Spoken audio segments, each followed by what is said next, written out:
Oke, kayaknya udah on ya. Oke, silakan Mas. Ya, baik. Terima kasih Mbak Kanti Pertiwi atas undangannya dan kesempatan bagi saya untuk berbagi dengan Bapak, Ibu, dan adik-adik semuanya.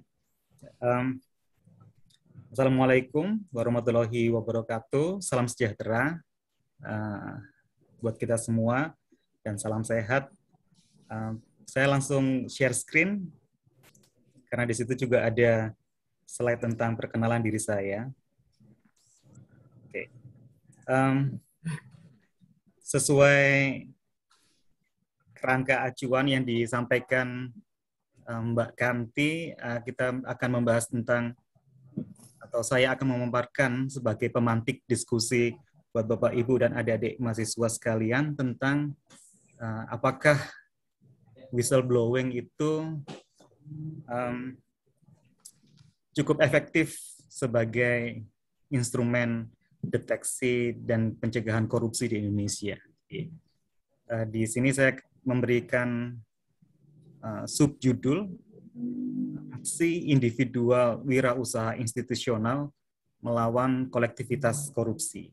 Jadi kira-kira itu yang akan kita bahas selama 30-45 menit ke depan. Oke, next. Nah, ini saya, Bapak, Ibu, adik-adik sekalian. Nama saya Ide, lengkapnya Ide Juang Humantito. Jadi nama ini berasal, saya sebenarnya kurang berani untuk personal, tapi karena disuruh untuk lebih personal, jadi saya cerita juga. Jadi nama ini berasal dari orang tua saya yang sedang ujian skripsi. Jadi yang sedang memperjuangkan idenya. Jadi nama ini kata beliau ya, kata orang saya. Jadi, sedang memperjuangkan idenya. Kalau kakak saya namanya Info Bina Rasio. Jadi sedang menyusun skripsi. Gitu. Kalau saya sedang ujian skripsi di IKIP Malang. Itu nama, saya lahir di Malang 10 Januari 76.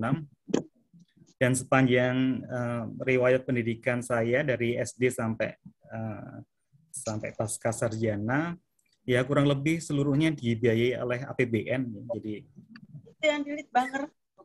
Jadi beberapa kali work in Indonesia, work in Indonesia. Mendapat beberapa kali beasiswa, yang terakhir dari Spirit Bappenas, Bapak, Ibu, dan adik-adik sekalian, untuk program doktoral di Manchester, tapi kemudian hanya tahun pertama, karena tahun 2, ketiga, dan keempat, pembimbing saya pindah ke Warwick, University of Warwick atau Warwick Business School, tahun 2013 sampai 2016 kemarin. Sebelumnya juga beasiswa di MPKP UI di Jakarta, manajemen infrastruktur. Jadi apa itu istilahnya? Spesialisasi atau kekhususan manajemen infrastruktur. Sebelumnya di Unhas dan di STAN Jakarta juga. Kemudian sedikit tentang pekerjaan saya auditor, internal auditor di BPKP.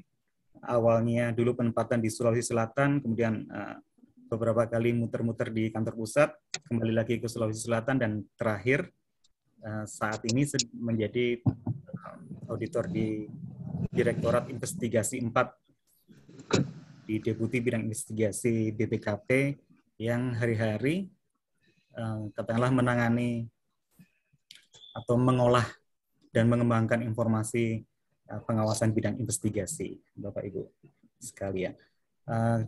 Itu sedikit tentang diri saya.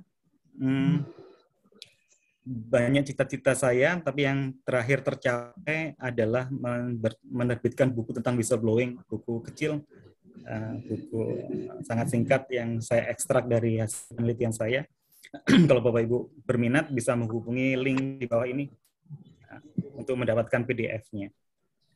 Sudah sudah tidak komersial lagi Bapak Ibu, jadi Bapak Ibu bisa mendapatkannya dengan gratis. Sedikit tentang diri saya, selama 30 atau 45 menit ke depan kita akan membahas 5 hal Bapak Ibu, pendahuluan, kemudian fenomena korupsi dan fenomena whistleblowing, kemudian yang keempat proses mengapa kita berani dan mengapa kita tidak berani untuk berwhistleblowing, dan kemudian yang kelima penutup, sebagai penutup saya ingin menawarkan satu solusi, yaitu aksi kolektif pemberantasan korupsi untuk katakanlah menjadi sumbang pemikiran buat kita semua. Pendahuluan pertama,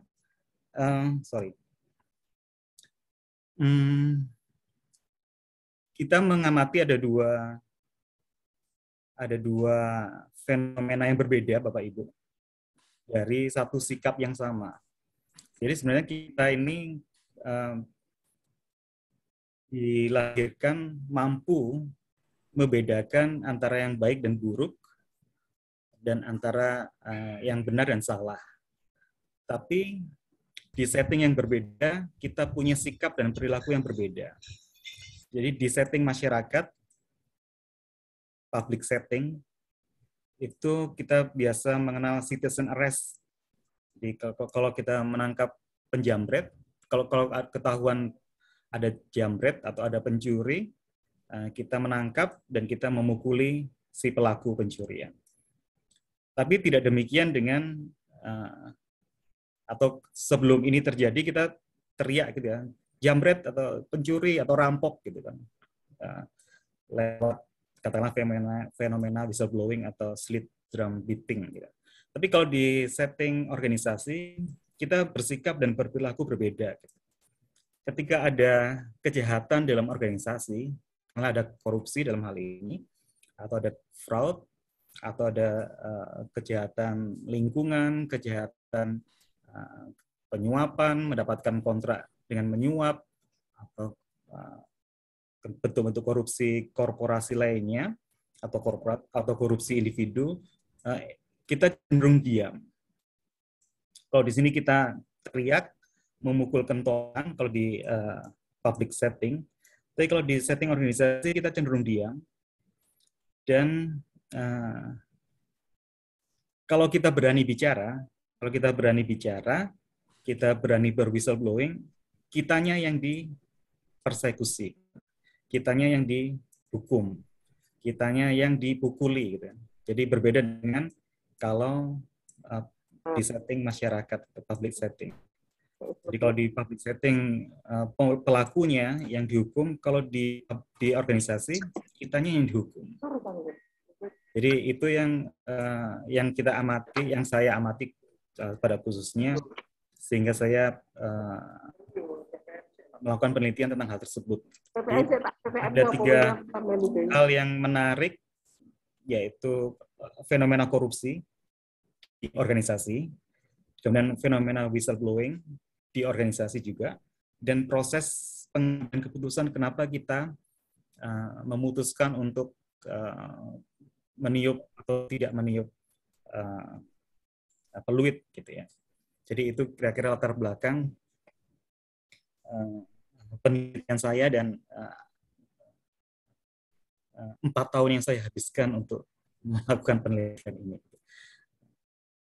Itu latar belakang. Nah, yang pertama Bapak Ibu, Bapak Ibu dan adik-adik sekalian. Jadi saya sering kali pemaparan, tapi baru kali ini berdebar-debar. Mungkin karena yang dihadapi mahasiswa. Kalau yang dihadapi pegawai birokrat, ya oke lah, dihadapi mahasiswa. Oke, fenomena yang pertama Bapak Ibu dan adik-adik sekalian, korupsi di Indonesia itu sistematis. Jadi bukan kejadian yang single, kejadian tunggal. Kemudian bukan pula kejadian yang terisolasi dari kejadian lainnya. Jadi korupsi itu merupakan suatu proses yang sistematik, yang diniatkan, ada metodenya, ada desainnya, ada rencananya, dan proses tersebut merupakan bertemunya banyak-banyak faktor individu, misalnya keserakahan, faktor organisasional, misalnya kelemahan pengendalian internal, faktor situasional, misalnya mumpung berkuasa, mumpung punya jabatan, dan faktor lingkungan eksternal, misalnya tekanan dari partai misalnya, atau tekanan dari atasan misalnya seperti itu. Jadi proses korupsi itu sistematis. Di sini saya sampaikan, saya berikan contoh di kasus Jiwasraya gitu ya. Kasus Jiwasraya itu sebuah BUMN, tapi korupsi yang sangat besar tersebut sampai 12 triliun itu melibatkan swasta, tidak sembarang swasta, tapi juga melibatkan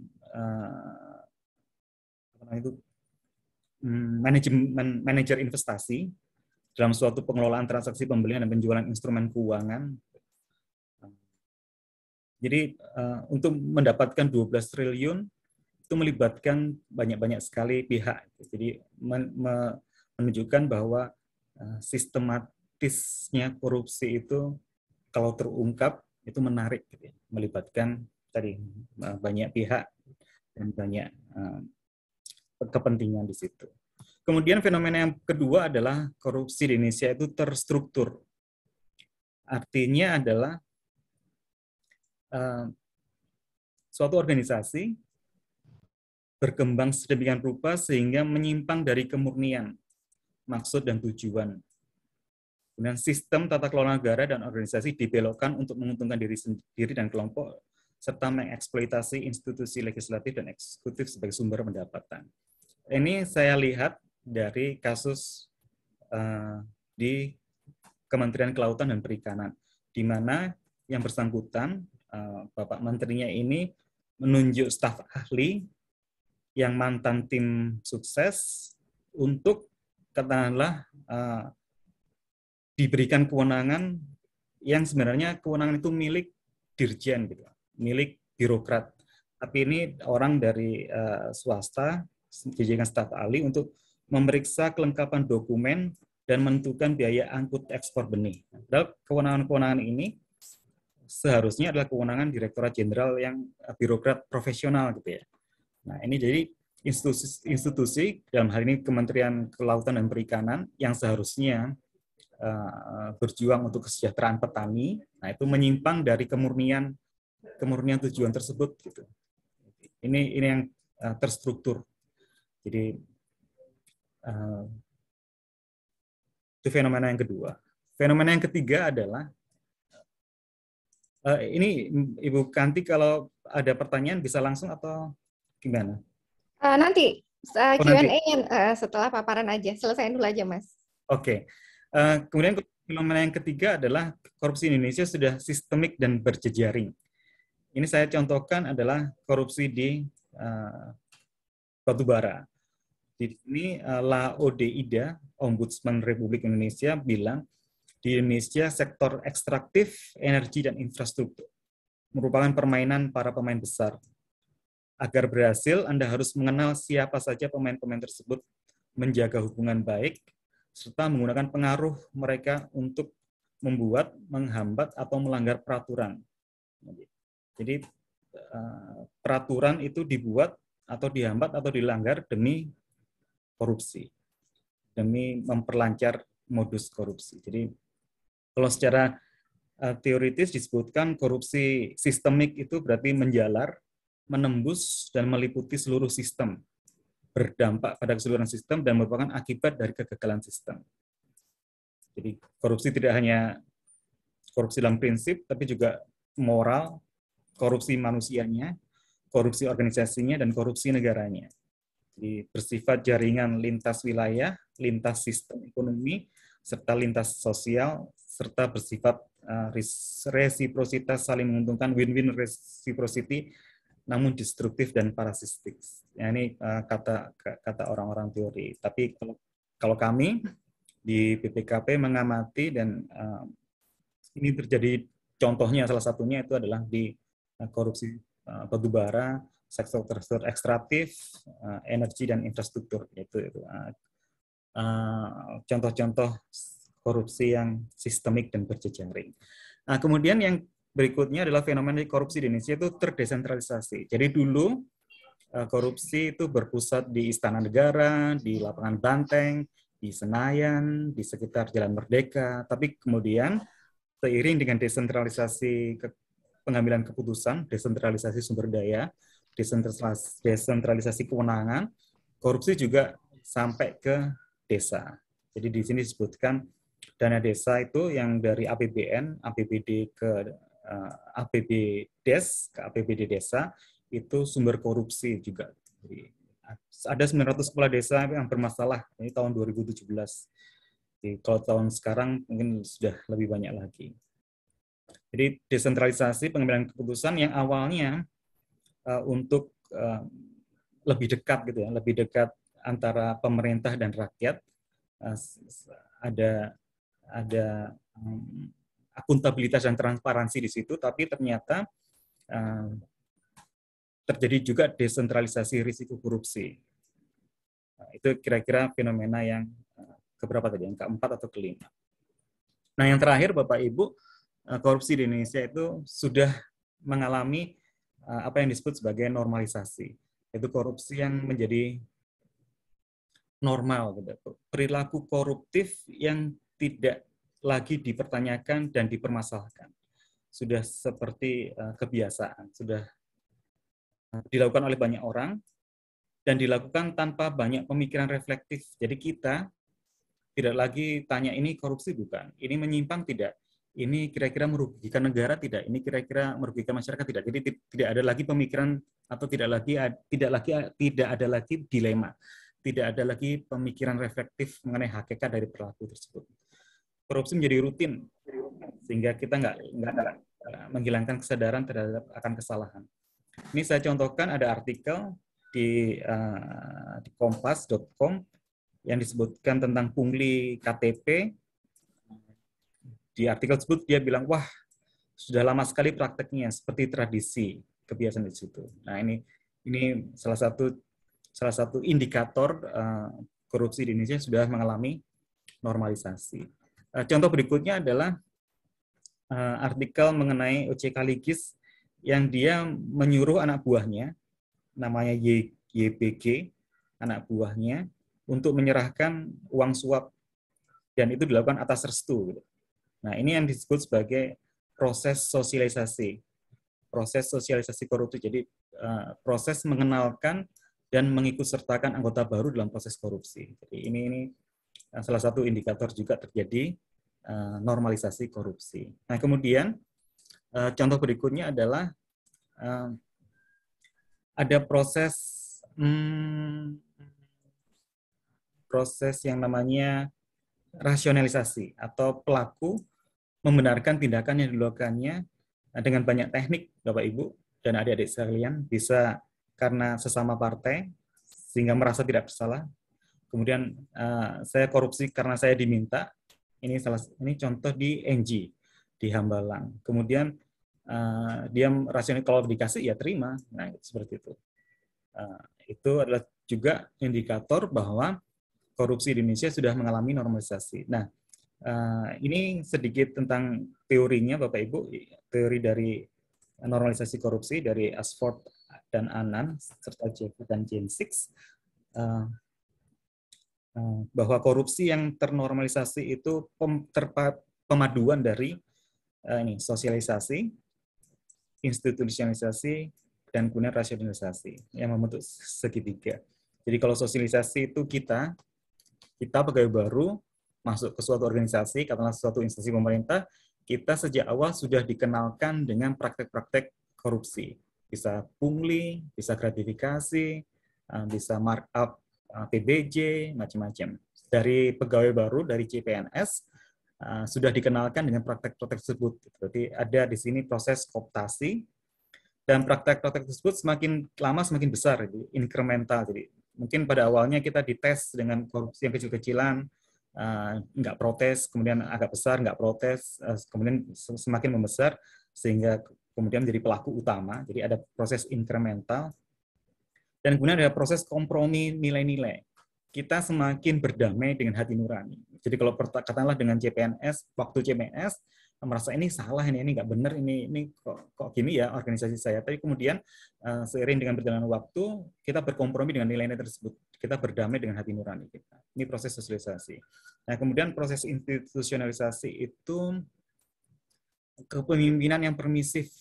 Jadi pemimpin yang membiarkan dan mengizinkan adanya korupsi, kemudian keberhasilan berkorupsi menjadi korupsi yang melekat pada struktur dan proses. Nah, ini tadi misalnya perizinan tidak diurus kalau tidak ada gratifikasi, atau perizinan tidak terbit kalau belum ada suapnya. Dan seperti itu menjadi sudah melekat pada struktur dan proses. Atau kontrak pengadaan barang jasa tidak akan menang kalau tidak ada komitmen fee di awal, misalnya itu kan berarti sudah melekat struktur dan proses. Atau menjadi ASN waktu ujian, nah itu juga bisa bagian dari proses melembaganya suatu korupsi. Nah, kemudian rasionalisasi ini tadi sudah disinggung, ada banyak teknik, legalitas atau menolak bertanggung jawab. Ini kan perintah atau ini kan, nah itu kan menolak bertanggung jawab atau social waiting. Mereka korup lebih banyak, nggak diapa-apakan juga. Nah, itu alasan-alasan yang kita kemukakan untuk membenarkan diri kita sendiri. Atau kita berlindung di balik kelenturan bahasa. Jadi mengistilahkan gratifikasi sebagai uang terima kasih, atau meminta perhatian, uang rokok, uang jalan, macam-macam. Itu juga bagian dari dalam hati kita membenarkan perilaku koruptif tersebut. Nah, apa yang perlu kita lakukan? Nah, ini setelah saya baca-baca, Bapak Ibu, normalisasi korupsi itu bisa dilawan, bisa didenormalisasikan itu dengan whistleblowing. Ketika korupsi sudah sistematis, sudah sistemik, terstruktur, maka perlu aksi-aksi individual anti korupsi. Salah satunya adalah whistleblowing. Jadi whistleblower itu sebagai wirausaha institusional. Apa itu wirausaha institusional? Kita intinya berani, aktif menggunakan sumber daya yang tersedia, menumbuh kembangkan praktek anti korupsi. Walaupun tidak punya kewenangan langsung, tapi berhasil mengatasi rasa skeptis. Berhasil mengatasi rasa skeptis di antara teman-teman kita sendiri untuk mempercayai manfaat dan tindakan dari whistleblowing. Tapi tentunya pertanyaan berikutnya adalah kenapa tidak banyak whistleblower di Indonesia? Kenapa korupsi ada di sekitar kita? Kenapa korupsi kita temui hari-hari? Kita bisa jadi korban, bisa juga menjadi penikmat, dan mungkin di antara kita juga kadang-kadang menjadi pelaku, kecil maupun besar atau sedang, tapi kita tidak mau menjadi whistleblower, atau sedikit yang mau menjadi whistleblower. Nah, itu fenomena whistleblowing yang saya coba teliti. Yang pertama adalah sanksi sosial. Jadi kita jujur itu malah hancur kalau ini artikel di sini. Ini adalah Ibu Siami, fenomena tahun 2011, kejadian tahun 2011. Ibu Siami ini protes kepada kepala sekolah karena anaknya yang pintar dipaksa untuk memberi contekan kepada teman-temannya waktu ujian nasional. Dia protes pada sekolah, tapi orang tua dari teman-temannya yang diberikan contekan itu malah mengusir Ibu Siami dari kampung, gitu. Dihujat dan dicaci maki. Ini tahun 2011, kalau Bapak Ibu, mungkin adik-adik belum aware fenomena itu. Kalau Bapak Ibu, saya kira pernah mengingat fenomena ini. Jadi untuk jujur itu mahal. Untuk jujur itu tidak sembarang orang bisa bertahan dengan kejujuran tersebut. Itu yang pertama. Yang kedua adalah ancaman retaliasi. Jadi ini ada pemberitaan tahun 2016, anggota DPRD. Padahal anggota DPRD seseorang yang berkuasa ya, seseorang yang punya jaringan, seseorang yang kewenangan, punya kekuasaan, tapi dia melaporkan dugaan suap, tetap saja ada ancaman pembalasan, ancaman retaliasi dalam bentuk PAW, pergantian antar waktu, berusaha menyingkirkan peran mereka di DPRD dan dibuntuti dan diawasi oleh orang yang tidak kenal. Jadi ini sama seperti kita di ASN, Bapak Ibu dan adik-adik sekalian. Jadi kita diancam, dimutasikan, kita mungkin tidak diturunkan dari jabatan, tapi perannya dikurangi sedikit. Gitu. Jadi itu bagian dari retaliasi dan sanksi sosial juga. Nah kemudian fenomena berikutnya adalah walaupun kita berani, walaupun kita sampaikan informasi, belum tentu juga ditindaklanjuti. Jadi informasi itu sulit ditindaklanjuti. KPK bilang hanya 7%, karena laporannya kurang lengkap. Ini ya kalau kita berwhistleblowing, dituntut untuk memberikan bukti dan informasi yang lengkap, ya susah ya. Nah itu seninya Bapak Ibu nanti kalau Bapak Ibu mempelajari sistem whistleblowing dan perilaku whistleblowing, bagaimana kita menjaga keseimbangan antara kualitas informasi dan tindak lanjutnya. Nah, kemudian fenomena berikutnya terkait whistleblowing adalah motivasi. Nah, ini ada kasus ASEAN Agri tahun 2013, di mana si whistleblower ini melakukannya karena balas dendam ya. Si whistleblower sebenarnya terbukti membobol rekening ASEAN Agri di bank di Singapura. Dia meminta pengampunan tapi nggak dikasih oleh si pemilik, bosnya ASEAN Agri, dan akhirnya ia membalas dendam. Dia mengadukan penggelapan pajak ke KPK. Jadi motivasi itu menjadi pertimbangan juga. Jadi dia menjadi whistleblower karena apa? Murni karena tulus, ikhlas, benar, atau karena dia tidak kebagian, atau bagiannya tidak adil, atau dia tidak merasa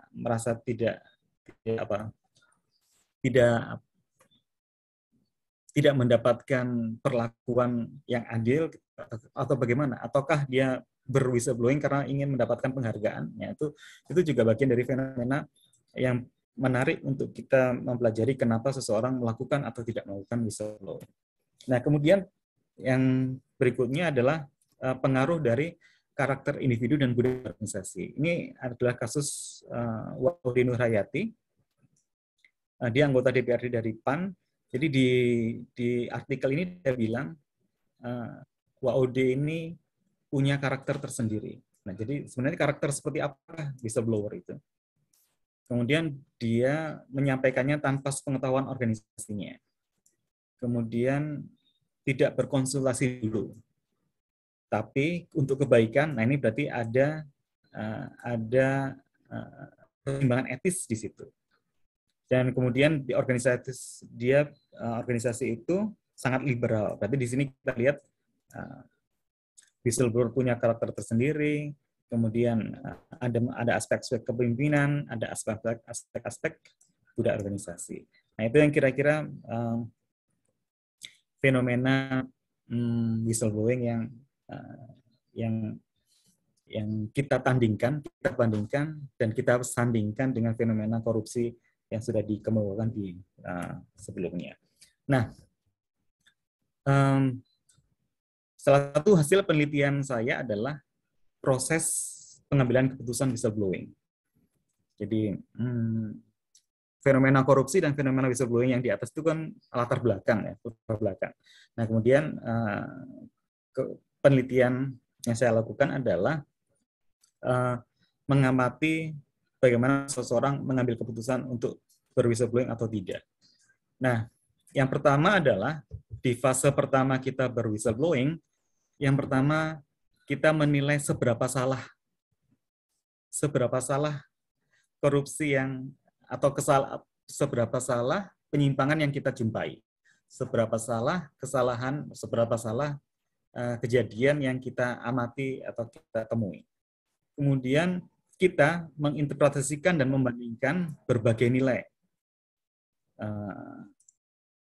berbagai peraturan, kita membandingkan Pak Ibu ya, menginterpretasikan dan membandingkan berbagai peraturan, nilai-nilai organisasi, situasi sebelumnya, sejarahnya dulu seperti apa sih kalau orang whistleblowing, kita analisis dalam hati kita. Kemudian kita juga menganalisis situasi, dan kemudian kita mempertimbangkan juga nilai-nilai keluarga dan nilai-nilai agama yang kita anut. Nah, itu di tahap pertama untuk menentukan apakah kejadian tersebut salah tapi bisa diterima atau salah tapi tidak bisa diterima. Nah, itu. Jadi ini menimbulkan ada 4 alternatif. Pertama, kalau dia salah tapi bisa diterima, kita merasionalisasi. Kemudian kalau salah tapi tidak bisa diterima, nah kita mulai berpikir untuk berwhistleblowing, tapi belum tentu juga, karena kita dalam hati kita bisa menganggap karena dalam hati kita menganggap berdiam diri itu salah. Jadi setelah itu baru kita punya niat untuk berwhistleblowing. Belum melakukan, Bapak Ibu, masih niat. Nah, setelah kita punya niat itu untuk menjadi aktual keputusan untuk berwhistleblowing dipengaruhi oleh 2 hal. Pertama, iklim etika, dan kedua, kepemimpinan. Nah, di iklim etika itu kita melihat seberapa, intinya adalah seberapa mendukung organisasi apabila saya berwhistleblowing. Jadi ada konflik, ada konflik antara nilai-nilai keadilan dan kejujuran dan nilai-nilai loyalitas. Kenapa ada loyalitas di sini? Karena pelaku dari korupsi di organisasi kita itu teman-teman kita sendiri, atasan kita sendiri, atau tetangga ruangan kita sendiri. Jadi ada di sini conflicting values antara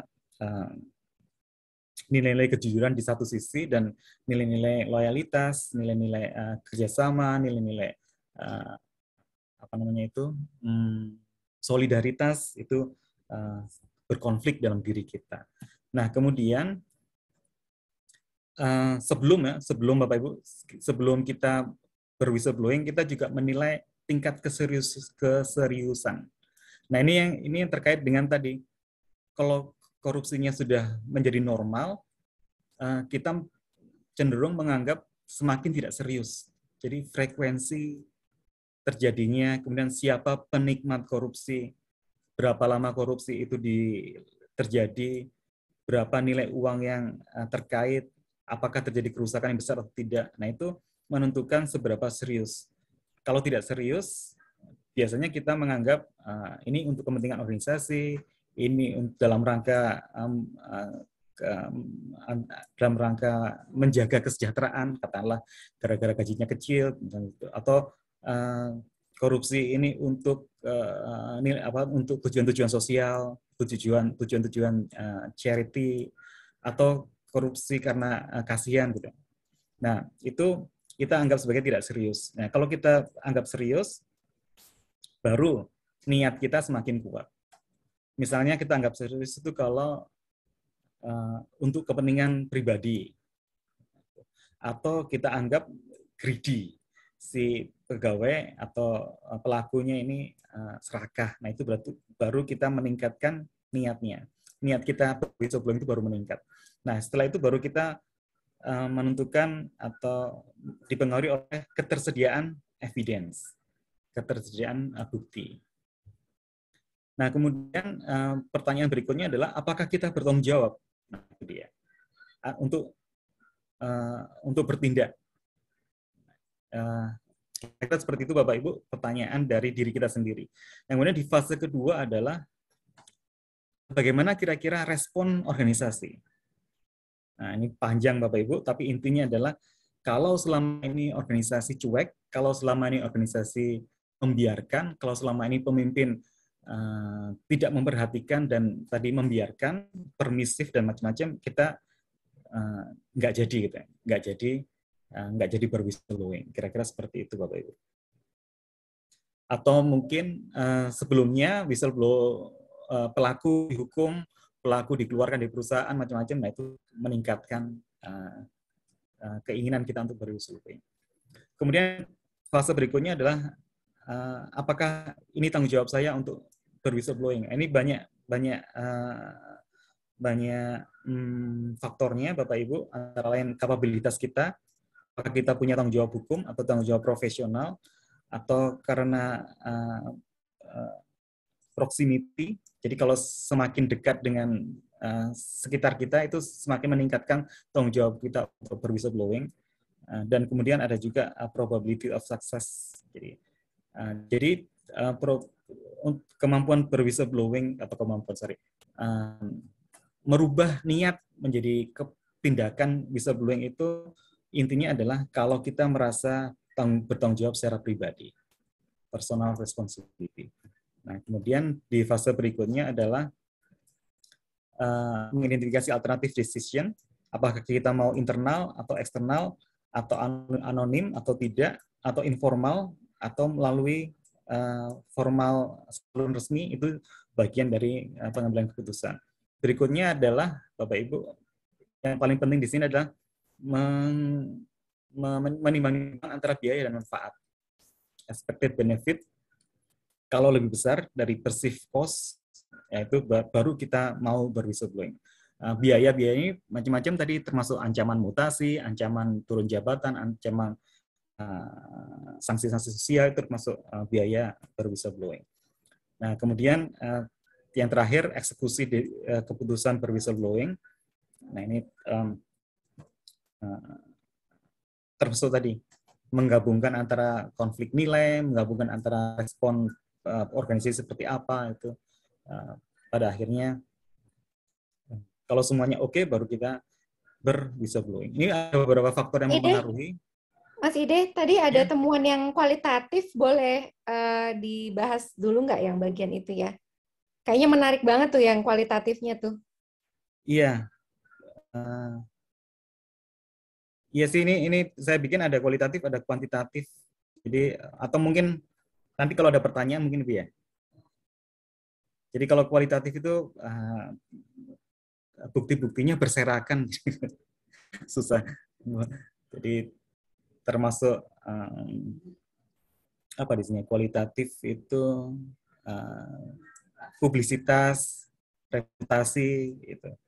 Kemudian tidak mau mengganggu harmonis. Yang paling atas tuh kayaknya tuh damage to social relationship, apa tuh maksudnya? Ya karena pelaku adalah tetangga ruangan, teman-teman kita, atasan kita yang sehari-hari bekerja sama dengan kita, satu tim macam-macam. Nah, jadi kita tidak mau menjadi whistleblower karena merusak suasana gitu. Walaupun whistleblowing itu dilakukan secara anonim gitu ya, tapi kalau terungkap ada internal audit datang untuk melakukan pemeriksaan, terasa ada pengadu di antara kita. Nah, itu bukan sesuatu yang mengenakan. Bukan sesuatu yang mengenakan bagi kita gitu, seorang pegawai. Itu salah satu pertimbangan. Kemudian saya lanjutkan, ini ada beberapa faktor yang mempengaruhi usia, status, tingkat pendidikan, tingkat keseriusan, macam-macam, ketersediaan bukti sudah disinggung tadi. Kemudian budaya organisasi, kepercayaan organizational trust, ada komitmen organizasional juga. Jadi komitmen organizasional ini kalau seberapa cinta kita kepada organisasi gitu. Jadi kalau kita sangat berkomitmen dengan organisasi ini, harusnya kita melakukan whistleblowing yang konstruktif, kira-kira seperti itu faktor-faktor yang mempengaruhinya.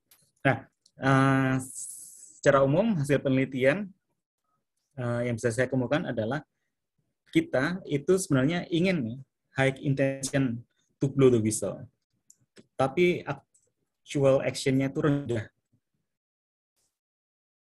Kemudian yang kedua, menganggap whistleblowing itu sebagai perilaku yang destruktif, dan kita itu toleran. Dan kemudian terkait dengan sistem, ini terkait dengan manusia. Kalau terkait dengan sistem itu, kita punya sistem whistleblowing system, tapi efektivitasnya dipertanyakan karena ini tadi, karena perilaku. Kemudian follow up action tidak lanjut oleh manajemen juga rendah. Nah, ini yang paling sering terlontar dari responden, yaitu manajer misuse, menyalahgunakan kekuasaan discretionary-nya terkait human resource management tadi, terkait mutasi, terkait kenaikan pangkat, terkait kesempatan pendidikan, terkait apapun juga penugasan macam-macam itu terasa tapi tidak terasa whistleblower itu bukan seseorang yang diinginkan ada di suatu organisasi. Nah, kemudian terkait dengan budaya, kita kuat di in-group collectivism, dan kemudian kita tinggi di power distance dan memandang pemimpin sebagai orang tua. Jadi karena orang tua ya tidak boleh dilawan, tidak boleh dikritik, tidak boleh dikritisi, tidak boleh diadu-adukan juga, tidak boleh dijelek-jelekan. Kalau ada aib harus ditutupi. Nah, seperti itu high in power distance. Itu kira-kira secara umum hasil penelitian. Nah, yang saya tawarkan di sini adalah perlunya aksi kolektif pemberantasan korupsi. Jadi karena korupsi sudah kolektif ya, sudah sistematis, terstruktur macam-macam, menjadi normal, dan tidak ada rasa percaya dalam di antara kita cenderung abai, kita ya, individu abai dari kewajiban kolektif untuk jujur. Jadi padahal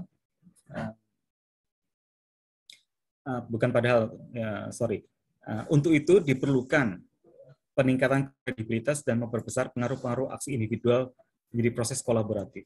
Jadi Bapak Ibu, adik-adik yang masih punya idealisme, masih punya keberanian, perlu kolaborasi, perlu memperluas proses kerjasama kolaboratif untuk tadi aksi-aksi kolektif anti korupsi. Sebenarnya sudah Bapak Ibu dan adik-adik semuanya sudah dilakukan secara nasional, misalnya lewat fakta integritas, ini juga collective action, kemudian lewat ini contoh ya, saya nggak dapat di contoh korupsi, jadi saya pakai contoh illegal fishing, di mana calon pelaku potensial itu malah diberdayakan untuk menjadi pelapor, menjadi pencegah. Jadi karena akar masalah illegal fishing itu ekonomi dan teknologi, makanya nelayan yang sebenarnya calon pelaku illegal fishing itu harus diberdayakan. Jadi sama seperti kita Bapak Ibu pegawai di instansi pemerintah itu harus diberdayakan, harus di-training, harus diklatkan anti korupsi, ada pelatihan etis macam-macam untuk bisa menemukanali praktek korupsi dan bisa berani untuk berwhistleblowing. Nah, ini salah satu contoh sangat-sangat menarik dan nyata dan aktual tahun 2017 di mana ASN Tegal itu merayakan wali kotanya yang kena OTT. Dia pangkas rambut sampai botak, kemudian sujud syukur di alun-alun macam-macam karena wali kotanya kena OTT. Jadi ini penelitian oleh Mutia Rizal dan Ilham Nur Hidayat yang melakukan observasi atas fenomena ini. Jadi beliau berdua bilang perlawanan tidak dapat dilakukan oleh perorangan atau sekumpulan kecil birokrat saja, karena yang dilawan adalah raksasa. Kunci perlawanan dalam menegakkan integritas adalah solidaritas antara kita-kita yang memang anti korupsi. Tanpa itu birokrat tidak dapat berbuat banyak. Ini satu paragraf salah satu paragraf yang menarik di antara banyak paragraf yang menarik di tulisan beliau berdua ini tentang collective action whistleblowing anti korupsi. Tapi di sisi lain collective action itu juga bisa disalahgunakan. Bapak Ibu ada di Kendari, di mana sekelompok ASN, sekelompok PNS malah demonstrasi aksi solidaritas kepada tersangka, memandang jaksa berlebihan dan meminta sekda dibebaskan. Jadi sekali lagi betapa kuatnya pengaruh pemimpin dan budaya organisasi dalam konteks ini ya, dalam konteks korupsi maupun dalam konteks whistleblowing. Demikian kira-kira Bapak Ibu semuanya dan adik-adik serta Ibu Kanti Pertiwi pemaparan saya. Oke, luar biasa. Terima kasih banyak Pak Ide. Mungkin kalau kita duduk di satu ruangan bareng-bareng kita aplaus ya untuk Pak Ide ya. Saya ingin kembali ke judul seminar siang ini. Kayaknya belum dijawab deh. Does whistleblowing work in Indonesia? Pertanyaannya sebenarnya whistleblowing itu berjalan tidak sih di Indonesia gitu ya? Seperti yang diharapkan. Gimana tuh jadinya jawabannya?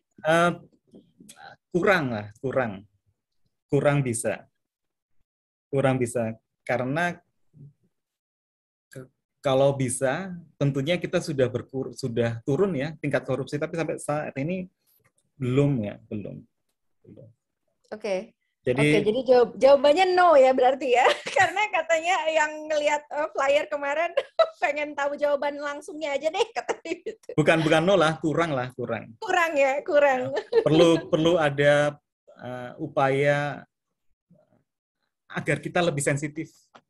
Pegawai itu harus lebih sensitif menemukanali korupsi, gitu.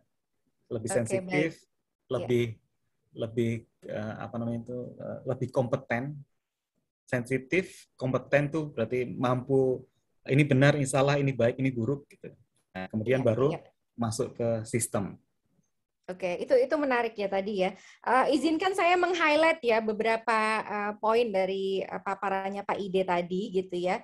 Karena saya harus mengaitkan kembali dengan materi yang sudah kami bahas ya di pertemuan-pertemuan sebelumnya di perkuliahan korupsi dan organisasi ini, dan teman-teman yang hadir di sini ada sekitar 17 orang ya mahasiswa, tapi ternyata audiensnya siang ini sudah mau tembus 100 nih Pak Ide. Jadi luar biasa nih, banyak sekali yang berminat ya.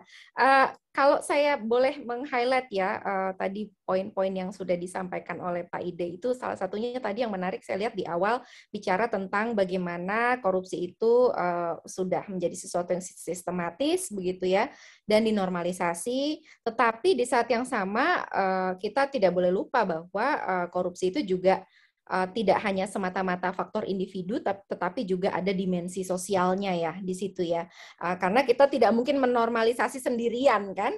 Normalisasi itu terjadinya karena kita beramai-ramai begitu ya. Jadi ada sekelompok orang begitu ya, mau itu kelompok kecil, mau itu kelompok besar yang memiliki pemaknaan yang sama terkait sebuah perilaku yang dinamakan korupsi itu tadi gitu ya, bahwa kemudian mereka melihatnya ini sesuatu yang wajar, ini sesuatu yang karena tadi istilahnya untuk mendapatkan penghasilan yang layak, penghidupan yang layak begitu ya. Itu kan pemaknaan kolektif yang kita tidak bisa tutup mata masih ada begitu ya di Indonesia ini, dan itulah yang kemudian berdampak pada yang namanya normalisasi begitu. Kemudian selain dimensi sosial gitu ya, masuk kepada whistleblowingnya sendiri yang diklaim sebagai solusi begitu ya, namun ternyata ada banyak hal gitu ya, kalau di findings-nya tadi Pak Ide ya, yang kualitatifnya ya sangat menarik menurut saya ya. Ini dari perspektif cluster riset kami nih, hasil temuan yang sifatnya kualitatif nih kan rich banget ya, kaya banget ya Pak Ide ya, dengan pengalaman manusia begitu kan, apa yang mereka hadapi sehari-hari di lapangan tuh biasanya tidak terbaca di dalam survei ya, baru terbacanya di dalam penelusuran secara kualitatif. Ini lewat wawancara ya Pak Ide kemarin ya. Wawancara dan FGD. Ada FGD, oke. Wawancara kolektif. Oke, nggak ada observasi, nggak ada ya? Observasi itu sepanjang hidup saya. Sepanjang hidup, oh ya benar. Karena saya auditor, jadi saya betul Pak Ide kan perilaku auditi. Ya, betul sebagai insider juga ya dari fenomena ini ya. Ini sekalian pembelajaran buat teman-teman yang mau menyiapkan skripsi ya, mulai membayangkan kira-kira mau memilih topik apa dan apa yang harus dilakukan untuk mengumpulkan data ya, agar punya temuan yang juga kaya begitu ya dan bisa menjelaskan fenomena. Kemudian ada tadi poin-poin yang di dalam temuan kualitatifnya itu selain ancaman terhadap hubungan sosial ya yang membuat orang tuh jadi enggan ya mau menjadi whistleblower ya karena takut nanti merusak hubungan dengan orang lain begitu ya, takut ada konsekuensi, takut ada retaliasi, tadi ada istilahnya Pak Ide ya, nanti jadi nggak bisa promosi atau diberikan pekerjaan yang istilahnya di sini less desirable duties gitu ya, atau kalau di ASN dinonjobkan begitu ya, salah satunya ya yang membuat orang jadi urung gitu ya mau melakukan whistleblowing. Ini menunjukkan bahwa memang ada algoritma sosial yang bermain sangat kuat begitu ya, yang membuat orang jadi mundur gitu karena ada konsekuensi-konsekuensi tadi gitu. Ada ketakutan juga bahwa dia akan merusak reputasi organisasinya begitu ya. Kemudian juga ada resiko bad publicity ini, maksudnya nanti nama institusi jadi jelek gitu ya, sama ya dengan reputasi. Kemudian tidak mau berhadapan dengan situasi yang menyulitkan ya. Tentu kalau jadi whistleblowing kan ada kecemasan di situ ya, nanti orang tahu nggak ini saya yang melaporkan atau misalnya ada tindak lanjutnya atau tidak begitu ya. Kemudian yang terakhir adalah temuan kualitatifnya di situ tulisannya harus siap untuk ditanya-tanya ya, harus siap untuk membuka semua informasi dan sangat mungkin kita kemudian berada dalam tekanan mental yang cukup besar begitu ya. Jadi ini hal-hal yang juga menarik ya untuk kita diskusikan lebih lanjut begitu ya. Karena ya seringkali ini abai gitu ya untuk dipikirkan gitu ya. Kita begitu gencar mengkampanyekan whistleblowing, tetapi ternyata ada banyak konsekuensi yang kemudian membuat orang untuk urung gitu ya untuk melakukan itu. Dan saya nggak tahu apakah Pak Ide ada membuat perbandingan gitu ya, apakah di negara-negara yang kemudian IPK-nya lebih bagus nilainya, apakah tingkat whistleblowing-nya lebih tinggi gitu, apakah ada korelasi ke sana, atau sebetulnya ada hal lain yang bisa menjelaskan kenapa indeks persepsi korupsi di negara-negara, biasanya negara-negara global north ya, negara-negara dunia utara tuh lebih bagus begitu ya. Alih-alih bicara whistleblowing, mungkin kita harus bicara tentang hal yang sifatnya lebih struktural begitu ya, mengkritik tentang ketimpangan sosial, ketimpangan ekonomi gitu. Ini juga hal yang saya sering bicarakan dengan mahasiswa kelas saya ya. Oke. Kayaknya itu highlight-nya.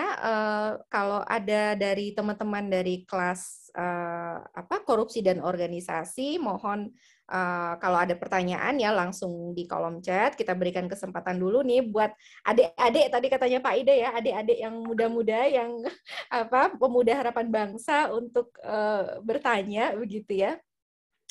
Tetapi kita juga akan bacakan pertanyaan atau kita buka mic juga untuk Bapak Ibu yang lain. Cuman kita prioritaskan dulu yang teman-teman yang 17 orang nih dari kelas korupsi dan organisasi. Sudah ada yang mau bertanya belum nih? Atau berkomentar?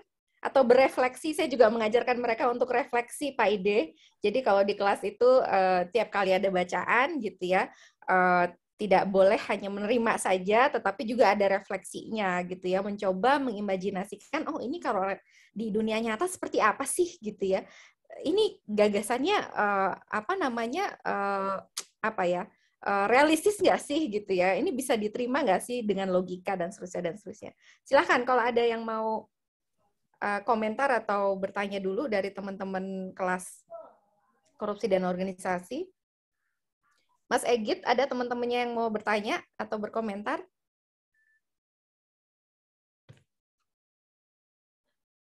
Jangan-jangan malu-malu semua nih jadinya karena ada hampir 100 nih yang hadir siang ini. Oke, teman-teman gini ya, siapin pertanyaan dulu ya. Silakan nanti diketik di chat. Saya sudah melihat ada yang udah bertanya duluan gitu ya. Mungkin ini Ibu Bapak yang di luar kelas korupsi dan organisasi. Terima kasih banyak. Saya coba baca yang pertama ya, Pak Ide dari Ibu Yunike atau Mbak Yunike.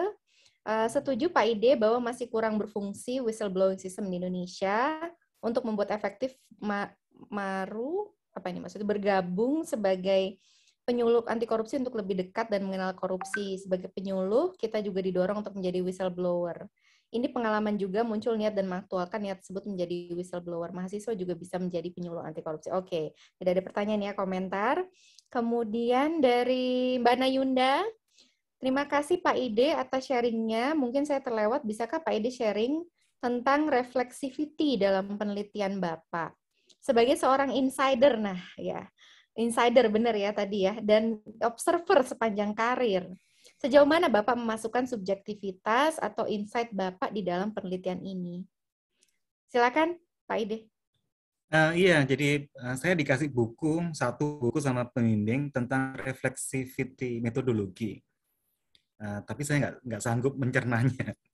Jadi saya nggak sanggup mencernanya karena sebenarnya saya orang kuantitatif, jadi bukan orang kualitatif. Jadi kualitatif itu sedikit dipaksa oleh pembimbing.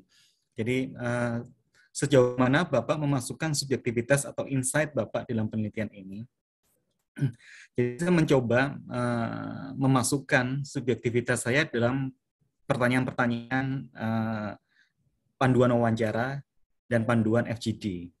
Jadi akumulasi rasa penasaran saya selama menjadi auditor di sektor publik, auditor pemerintah, itu saya coba klarifikasi, saya coba konfirmasi dalam pertanyaan-pertanyaan yang saya ajukan di wawancara dan di FGD. Jadi ada 6 instansi pemerintah yang saya kunjungi.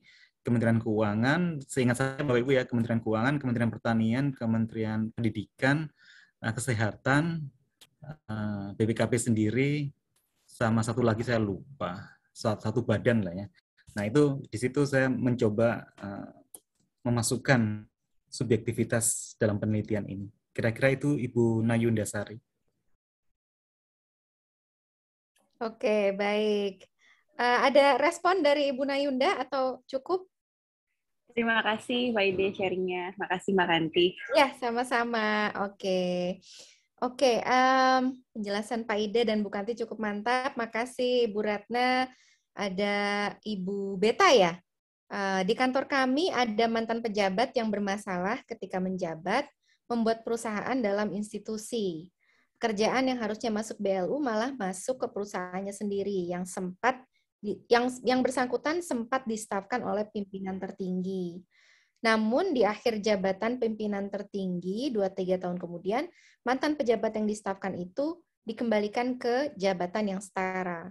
Ketika ada yang bertanya ke pimpinan tertinggi itu tadi, dijawab Tuhan saja Maha Pengampun. Saya pikir di sini dengan hukuman semurah atau semudah ini, risiko menjadi whistleblower lebih besar daripada sanksi yang dijatuhkan. Oke, silakan gimana Pak Ide?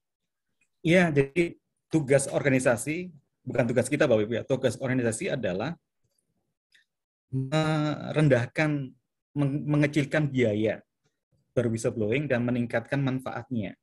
Jadi mengecilkan biaya whistleblowing itu termasuk biaya-biaya sakit hati gitu ya. Biaya-biaya karena kita sudah memberanikan diri, biaya-biaya kita sudah rela untuk diberikan sanksi sosial, diberikan atau mengalami rasa tidak enak selama dalam pergaulan di lingkungan kita sendiri, itu tidak diimbangi dengan tindak lanjut yang adil dari organisasi itu. Nah itu yang PR besar buat instansi pemerintah. Jadi ya karena biaya sakit hati itu sangat mahal dan tersembunyi. Kita menjadi malas, kita menjadi tidak berkinerja optimal. Kita tahu cara yang terbaik untuk berkinerja bagi organisasi, tapi kita nggak mau. Bukan kita nggak mampu, kita nggak mau. Tadi karena kita sudah terlanjur sakit hati dengan bagaimana organisasi memperlakukan saya. Nah seperti itu. Jadi tugas organisasi tidak hanya terhadap kebijakan whistleblowing, tapi juga pengaruhnya dengan kebijakan manajemen SDM, dengan pola mutasi, dengan pola karir, seperti itu. Jadi orang-orang baik yang sakit hati itu sangat-sangat berbahaya buat organisasi. Kira-kira seperti itu. Oke, menarik. Itu tadi poin terakhir, orang-orang baik yang sakit hati, maksudnya gimana tuh Pak Ide? Tadi orang-orang baik yang mau dan berani berwhistleblowing kan baik dia. Jadi dia mengingatkan organisasi, Pak ini loh ada orang yang near etik. Ini ada orang yang tidak berintegritas, mbok ya dihukum, mbok ya ditangani. Gitu. Dia kan orang baik sebenarnya, membela kepentingan organisasi. Tapi balasannya adalah ketidakadilan organisasi terhadap dirinya, gitu. Secara aktual maupun persepsi. Nah itu kan tidak sehat dan merugikan organisasi dalam jangka pendek maupun dalam jangka panjang. Kira-kira seperti itu. Oke, baik, Ya. baik. Terima kasih. Ibu Beta tadi ya, mau ada tanggapan lagi, Bu? Atau cukup? Tadi dijawab Tuhan saja Maha Pengampun ya. Nah ini juga menarik ya. Kemudian bagaimana rasionalisasi itu ya bermain begitu ya di situ ya. Dan saya rasa ada satu hal juga ya Pak Ide yang kita tidak bisa pungkiri ya, yaitu bicara tentang power ya, tentang kekuasaan ya Pak Ide. Karena organisasi itu kan bukan entitas tunggal begitu ya, ada penguasa-penguasa di dalamnya begitu. Jadi ketika dikatakan organisasi tidak melindungi atau abai terhadap biaya yang tinggi gitu ya dalam seorang whistleblower itu untuk melakukan whistleblowing begitu ya, itu kan sebetulnya dia berhadapan dengan kekuasaan gitu ya. Apa yang Pak Ide bisa share dari studinya? Ada nggak sih orang bicara kekuasaan begitu di dalam risetnya Pak Ide saat ngobrol-ngobrol FGD gitu ya? Iya. Jadi yang ditakutkan oleh calon whistleblower adalah penyalahgunaan kekuasaan oleh para pemimpin secara tidak langsung dan implisit. Jadi tadi dimutasi di, kalau istilah Ibu, less desirable duties. Nah itu kan sebenarnya nggak ketara misalnya kan. Dia punya kewenangan, dia punya alasan untuk itu, alasan objektif untuk itu, dia punya sarana untuk memindahkan kita misalnya dari Jakarta ke Papua, dari Jakarta ke Kupang, macam-macam. Tapi itu kan kita, orang lain pun punya persepsi kenapa ya dia dipindah ya. Nah seperti itu.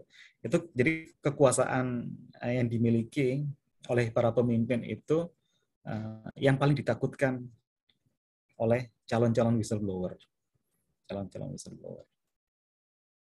Apalagi kalau katakanlah pimpinan tertinggi organisasi itu orang-orang politik, misalnya dari partai atau dari apa, itu kan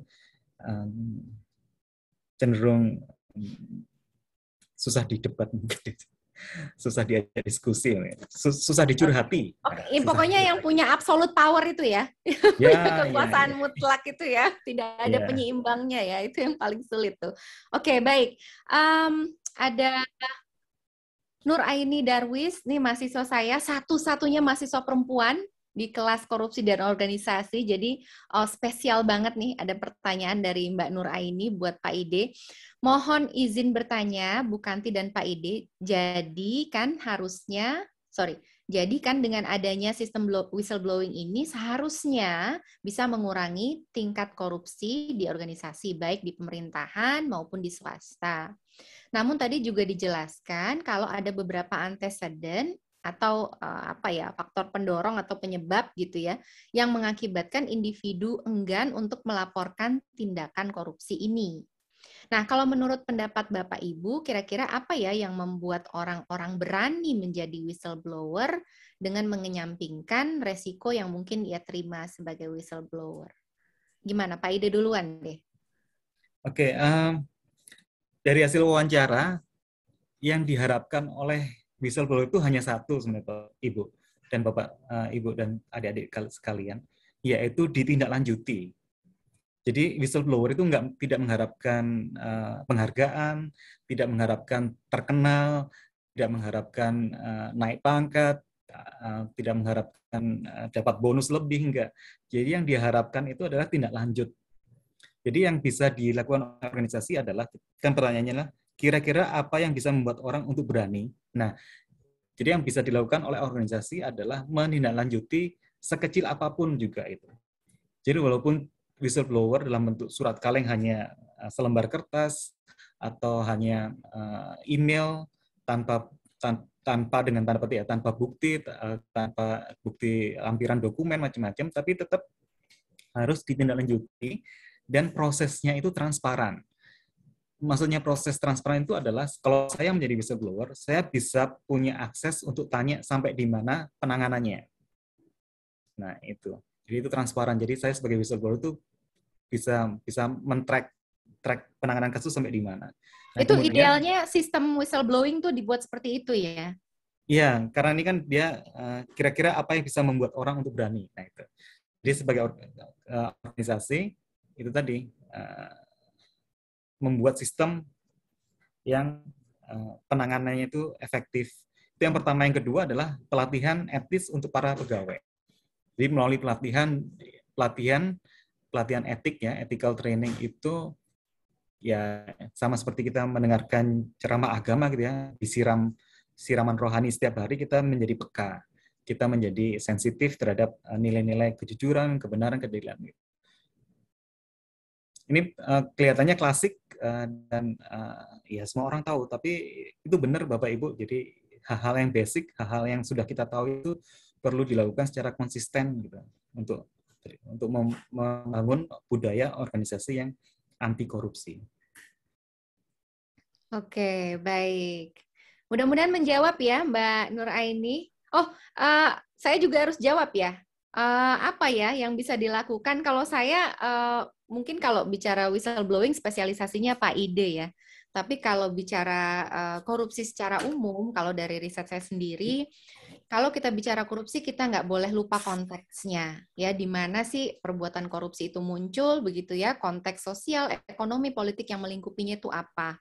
Begitu. Jadi konteksnya harus dibenahi dulu, harus dikenali dulu gitu ya, persoalan apa yang ada di situ, baru kemudian kita bicara mengubah perilaku individu begitu ya. Jadi kalau ada bicara tentang ketimpangan kekuasaan, ada ketimpangan sosial, ketimpangan ekonomi, maka kita harus bertanya bagaimana caranya kita mengatasi ketimpangan-ketimpangan tersebut. Karena harusnya anti korupsi bukan tanggung jawab individu-individu semata begitu ya, tapi tanggung jawab kolektif. Tapi kolektif bukan maksudnya rame-rame kemudian ikut pawai di jalan misalnya gitu ya, atau cara-cara yang populer lainnya begitu ya, tetapi lebih kepada membongkar struktur yang tidak adil ya, ketimpangan itu tadi begitu. Baik, mudah-mudahan menjawab ya Mbak Nur Aini. Berikutnya ada dari Pak Bunhold. Bapak ya betul ya, maaf kalau saya salah. Kalau berdasarkan gaya hidup, ada seorang pegawai yang bertingkah melebihi penghasilannya. Namun saya belum punya bukti. Bagaimana tindakan yang harus dilakukan berikutnya? Wah, ini bagian dari tugas whistleblower nggak nih? Melaporkan gaya hidup orang yang kayaknya di luar kewajaran. Gimana Pak Ide? Ya, mungkin beliau menjadi proaktif whistleblower. Tapi ke Pak Bunhold tidak sejauh itu kita punya kewajiban, kita sebagai anggota organisasi, sebagai warga negara punya kewajiban untuk memata-matai atau mencurigai setiap red flag gitu ya, setiap indikator atau tanda-tanda fraud gitu. Jadi kalau seperti ini kita tidak punya kewajiban etis maupun hukum untuk melakukan sesuatu gitu ya. Kecuali kita seorang pimpinan gitu ya. Kalau kita seorang pimpinan ya kita bisa pakai teknik pengawasan melekat misalnya, atau lewat audit, atau lewat apa yang terkait dengan pekerjaan yang bersangkutan gitu. Oke, baik. Makasih Pak Ide. Mudah-mudahan menjawab ya Pak. Berikutnya dari Pak Kencana Bayu Aji. Sistem dan struktur organisasi serta tata kelola whistleblowing yang seperti apa agar dapat meminimalisir risiko-risiko adanya intimidasi para whistleblower dari penguasa pada suatu organisasi. Apakah ada solusi secara aturan perundang-undangan terkait penentuan posisi whistleblowing yang memiliki fungsi yang berimbang sebagai check and balances, namun juga memberikan jaminan perlindungan bagi pelapor? Gimana nih Pak Ida? Kalau sistem, struktur, dan tata kelola itu kontekstual ya, jadi tergantung organisasi masing-masing seberapa tinggi risiko korupsi ada di situ gitu. Kemudian untuk lebih jelasnya bisa mengakses di Birokrat Menulis. Di buku saya tuh yang di PDF-nya ada di Birokrat Menulis. Nah, di situ dijelaskan apa yang harus dilakukan untuk membangun struktur, sistem, dan perilaku whistleblowing. Kemudian pertanyaan berikutnya, apakah ada solusi secara aturan perundang-undangan terkait penentuan? Nah ini dia, jadi Bapak Ibu di organisasi atau di perusahaan dan adik-adik, yang kami harapkan adalah bukan membangun sistem whistleblowing berdasarkan peraturan. Gitu. Jadi lebih baik membangun berdasarkan kebutuhan dan kesadaran akan efektivitasnya. Gitu. Jadi kalau hanya atas kepatuhan pada peraturan, jadinya formalitas. Seperti yang kita alami di instansi pemerintah itu. Kita semua punya lapor, punya BBS, punya pengaduan masyarakat, macam-macam, tapi dibentuk karena kita ingin dapat sertifikat zona integritas, karena kita ingin mendapat tingkat maturitas SPIP, karena kita ingin bla bla bla bla. Jadi semangatnya mematuhi gitu. Ada baiknya kalau kita membangun sistem itu semangatnya adalah karena kita membutuhkan. Jadi di situ ada komitmen pimpinan dan ada komitmen organisasi untuk membangun sistem whistleblowing yang efektif. Iya, iya. Jangan sampai hanya jadi adaptasi seremonial ya, Pak Ide ya. Kalau katanya sosiolog kan seremonial adaptation gitu ya. Segala apa namanya code of conduct lah, ritual-ritual ya, fakta-fakta, penghargaan juga. Ternyata yang menerima penghargaan kemudian tahun depannya kena OTT gitu ya. Itu juga kan bentuk kegagalan adaptasi seremonial ya dalam gerakan anti korupsi gitu menurut saya. Ini yang saya kagumi dari Ibu Kanti. Jadi saya menjelaskan 2-3 paragraf tapi Ibu menjelaskan 1 kata. Adaptasi seremonial. Iya benar. Iya. Lagi ingat aja, pas lagi ingat. Biasanya enggak. Oke. Baik, ada lagi nih berikutnya ya dari terima kasih ya tadi Pak Kencana mudah-mudahan menjawab. Ada dari Ibu Iftitah, dengan framework dari penelitian Pak Ide, apakah bisa digeneralisasi dan digunakan untuk review kuantitatif kualitatif atas efektivitas whistleblowing system di suatu perusahaan? Nah, ini kayaknya mencari ide untuk riset nih kayaknya nih, Mbak Iftitah ya. Silakan, gimana Pak Ide? Untuk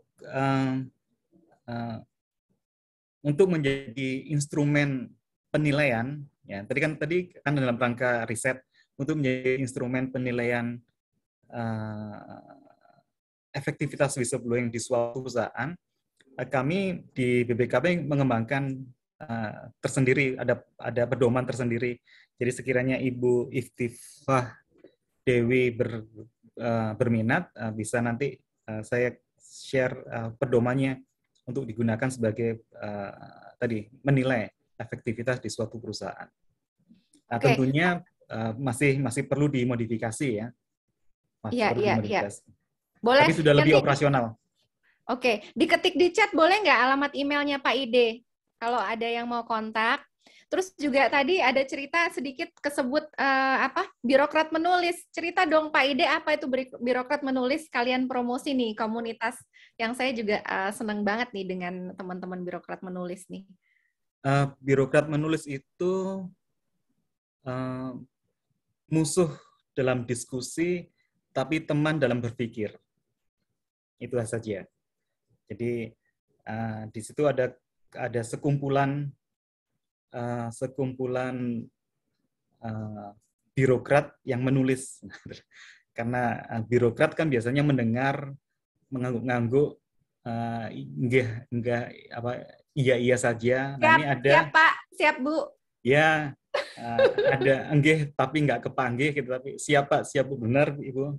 Tapi ini ada sekumpulan birokrat yang berminat untuk mengeluarkan energi dan sumber dayanya untuk menulis. Jadi saya sebenarnya belum pantas masuk ke komunitas itu, tapi dipaksa oleh salah satu mentor saya. Jadi semoga diterima di komunitas tersebut. Oke, baik. Terima kasih. Ini ada info juga nih dari Mbak Sofia Mahardian Ningtyas ya. Untuk semua peserta kuliah tamu ini ada link resensi dan tautan untuk mengunduh versi elektronik dari buku yang disusun oleh Pak Ide. Terima kasih Mbak Sofia. Saya naik lagi ke atas karena ada pertanyaan dari Pak Gesang, BPKP. Mohon izin bertanya, di antara seluruh kondisi tidak ideal dari pengalaman Pak Ide, apakah sama sekali tidak ada instansi pemerintahan yang memiliki whistleblowing system yang dapat menjadi acuan bagi instansi lain, terutama dalam hal perlindungannya terhadap whistleblower? Jika tidak, apakah mungkin bagi Indonesia, terutama BPKP, serta instansi lainnya untuk melakukan benchmarking pada instansi pemerintahan yang ada di negara lain? Gimana, Pak? Saya tidak dalam posisi menilai atau membanding-bandingkan antar instansi pemerintah, tapi kalau dari pemberitaan ya, dari bukti-bukti istilahnya anekdotal ya, bukti-bukti yang saya alami sendiri, tentunya KPK ya, KPK itu pernah memeriksa pegawainya sendiri karena sistem whistleblowing-nya berjalan, dan keuangan juga. Tapi kalau instansi lain jarang saya dengar ada gejolak karena whistleblowing gitu. Tapi biasanya Bapak Ibu dan Ibu Kanti, saya kalau tidak percaya dengan sistem whistleblowing internal, saya akan berwhistleblowing ke eksternal, bisa ke KPK, bisa ke polisi, ke jaksa, gitu, ke BPKP, ke BPK, macam-macam. Jadi, dan kalau pegawai berwhistleblowing eksternal itu menunjukkan bahwa dia tidak lagi percaya pada pemimpinnya, dia tidak lagi percaya pada sistem di dalam organisasinya. Jadi dia lebih memilih untuk berwhistleblowing eksternal. Dan OTT yang dilakukan oleh KPK maupun kasus-kasus yang ditangani oleh Polri dan Kejaksaan sepanjang pengalaman saya memang sedikit banyak berasal dari informasi whistleblowing, gitu ya, informasi pengaduan.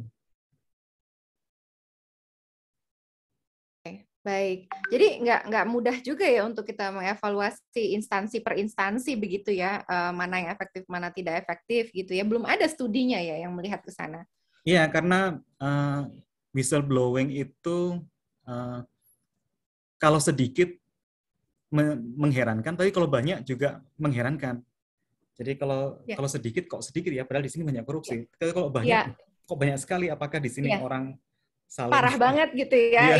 Iya, jadi indikatornya doesn't explain everything gitu ya. Makanya memang harus didalami begitu ya, betul. Didalami. Oke, betul. Makasih Pak Ide. Berikutnya, ini komentar dari Mbak Iftita. Terima kasih banyak. Dari Pak Goris. Oke, kita udah 329. Oke, kayaknya 2 pertanyaan terakhir nih berarti ya. Oke, tinggal 1 ternyata. 1 pertanyaan terakhir. Izin bertanya Pak Ide, dalam framework FCP milik New South Wales ya, NSW Audit Office versi lama, Protected Disclosures menjadi salah satu atributnya. Bagaimanakah bentuk Protected Disclosures dalam konteks whistleblowing system, terutama pada sektor pemerintahan supaya efektif? Apakah yang perlu diperbaiki? Nah, mungkin Pak Ide boleh jelasin dulu nih, Protected Disclosures apa nih? Ya, ini identitas whistleblower dijamin kerahasiaannya. Nah, kemudian itu yang pertama. Yang kedua, jangan menuntut informasi baru ditangani ketika whistleblower-nya jelas. Jadi itu kontraproduktif. Jadi kalau kita sebagai organisasi menuntut, saya akan menangani pengaduan masyarakat kalau pelapornya melampirkan KTP. Nah, itu nggak bisa seperti itu. Itu kontraproduktif. Atau katakanlah pengadunya memberi nomor HP yang bisa dihubungi. Nah, itu sebagai whistleblower harus punya opsi untuk tidak mengharuskan memberikan informasi identitas pribadi. Itu protected disclosure. Ya, jadi itu yang bisa diambil Kalau di dari pemerintahan juga begitu kan berarti? bervariasi. Ada yang boleh anonim, tapi kebanyakan kejelasan identitas itu menjadi faktor yang menentukan akan ditangani atau tidak. Padahal menurut saya itu jangan lah, jangan menjadikan faktor untuk menentukan. Jadi walaupun ya. Jadi pada praktiknya orang berbeda-beda begitu ya, instansi itu berbeda-beda juga dia menetapkan kriteria apa untuk menerima laporan whistleblowing ini ya. Oke, jadi kebayang sih oleh saya ya kalau misalnya orang harus meninggalkan identitas kan sangat ini ya, sangat tinggi risikonya begitu ya. Ada nggak sih instansi yang mau menerima tanpa identitas begitu? Orang jadi mikir-mikir mau jadi whistleblower. Betul. Tapi ada Pak Ide tahu instansi yang mau menerima laporan whistleblower tanpa meminta identitas begitu? Saya nggak pernah spesifik meneliti tentang itu, jadi. Oke. Ya. Mungkin itu area riset juga ya, teman-teman yang sedang memikirkan tugas akhir ya, karya ilmiah. Silakan dicatat, ini ada ide ya, gagasan untuk mensurvei ya sebetulnya whistleblowing system di perusahaan-perusahaan di Indonesia atau bahkan di instansi pemerintah gitu ya. Seperti apa sih prosedur yang mereka terapkan, yang mereka berlakukan gitu ya? Apakah sudah cukup melindungi, sudah cukup mengencourage ya kalau ada whistleblower yang ingin melaporkan sesuatu gitu ya. Oke, belum ada lagi pertanyaan? Ada pertanyaan dari mahasiswa korupsi dan organisasi, Bu. Yang mana tuh, Mbak? Kok saya miss ya? Ada dari Diki Ramadan. Oh, Diki. Oh iya. Oke. Saya baru ingat kita ternyata jam 2 sampai jam 4. Masih oke ya, Pak Ide? Iya, bisa. Oke, siap. Saya bebas. Ya, siap. Oke, selamat siang Pak Ide. Ini dari Mas Diki Ramadan dari kelas korupsi dan organisasi ya. Sebelumnya terima kasih atas paparan materi yang sangat insightful ini. Izinkan saya bertanya, menurut Pak Ide langkah apa yang bisa dilakukan untuk menormalisasi fenomena whistleblowing di Indonesia, khususnya di kalangan anak muda?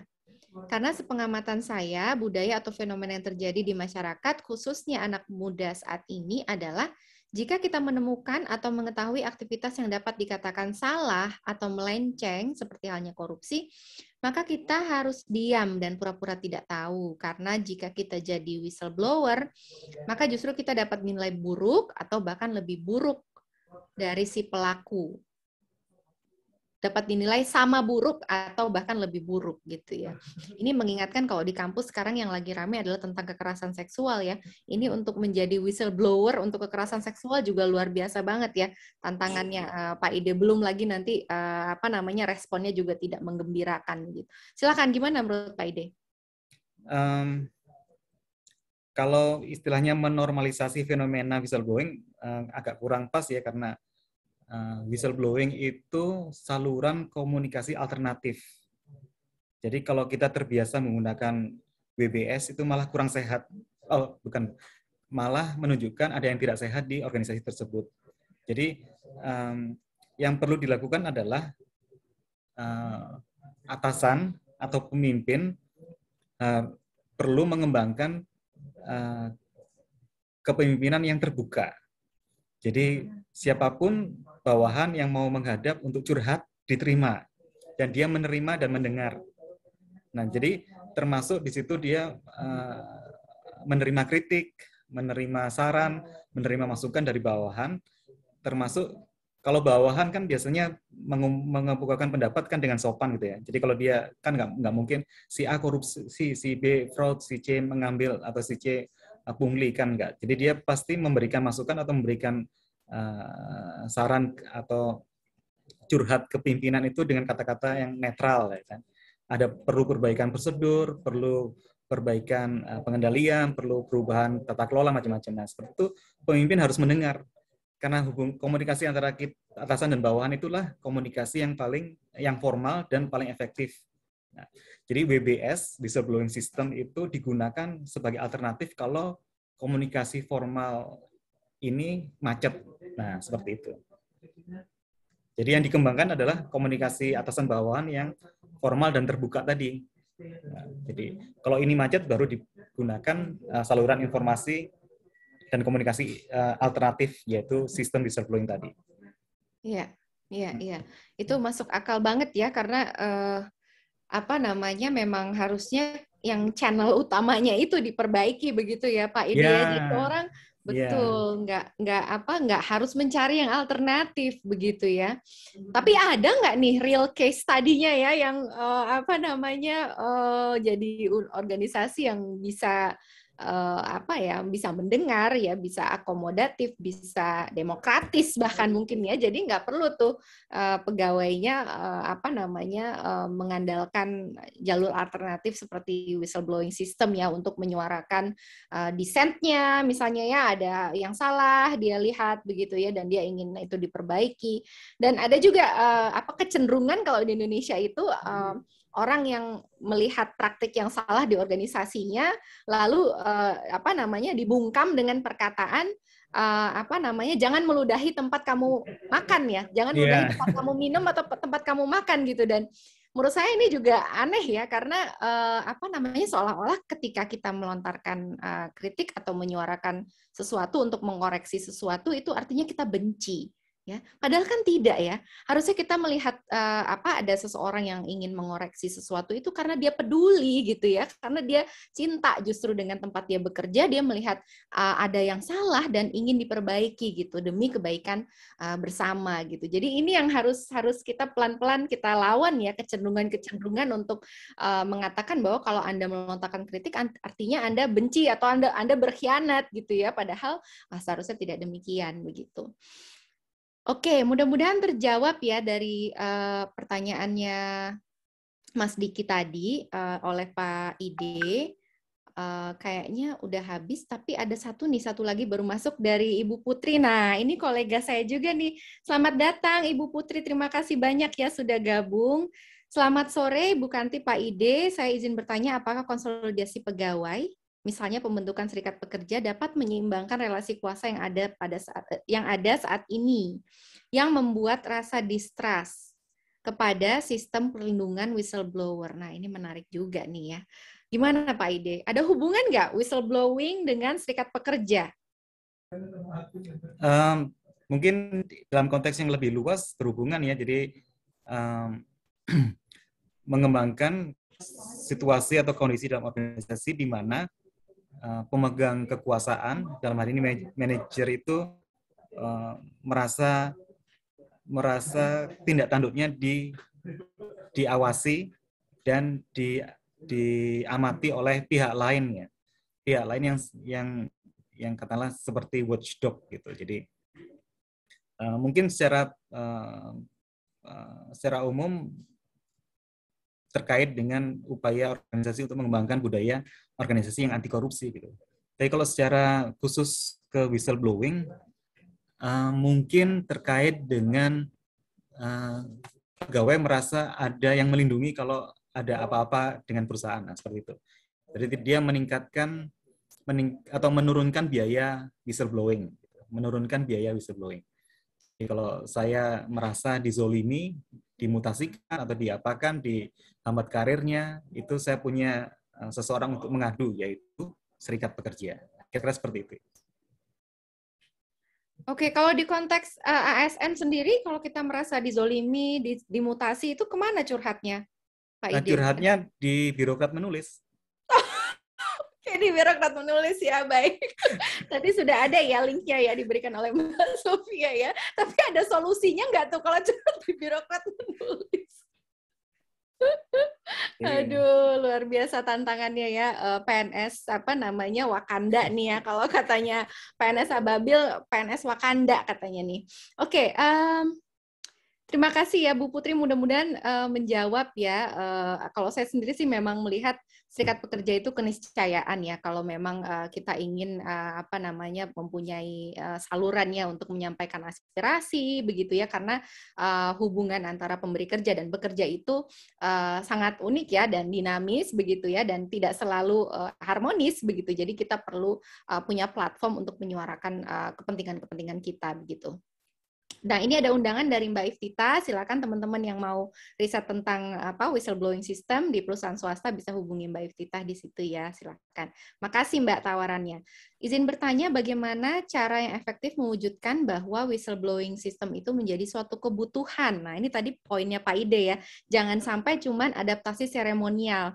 Pak Agung nih yang bertanya. Silakan Pak Ide, gimana kira-kira caranya supaya orang genuine gitu ya, keinginannya bikin whistleblowing system?